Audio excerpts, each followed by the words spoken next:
அனைவருக்கும் வணக்கம். இந்த பதிவில் ஒரு குட்டி கதை பார்க்கலாம். நம்பிக்கை. 4 மெழுகுவர்த்திகள் எரிந்து கொண்டிருந்தன. மெலிதாய் காற்று வீசிக்கொண்டிருந்தது. காற்றை கண்டதும் அமைதி என்ற முதல் மெழுகுவர்த்தி, ஐயோ, காற்று வீசுகின்றது, நான் அணைந்து விடுவேன் என்று பலவீனமாக சொன்னது. காற்று பட்டதும் அணைந்து விட்டது. அன்பு என்ற அடுத்த மெழுகுவர்த்தியும் காற்றை எதிர்க்க முடியாது என்று எண்ணி அணைந்து விட்டது. அறிவு என்ற 3வது மெழுகுவர்த்தியும் காற்றை எதிர்க்க முடியாமல் அணைந்தது. 4வது மெழுகுவர்த்தி மட்டும் காற்று வீசி சில நொடிகள் போராடி ஜெயித்துவிட்டது.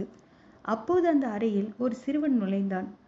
அடடா, 3 மெழுகுவர்த்திகளும் அணைந்து விட்டதே என்று கவலையுடன் சொன்னான்.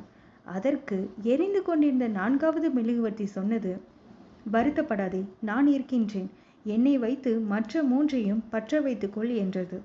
சிறுவன் உடனே 4வது மெழுகுவர்த்தியை பார்த்து, உன் பெயர் என்ன என்று கேட்டான். நம்பிக்கை என்றது அந்த மெழுகுவர்த்தி. நாம் எப்பொழுதும் வாழ்வில் நம்பிக்கையை மட்டும் இழக்கவே கூடாது, எந்த ஒரு சந்தர்ப்பத்திலும். நன்றி.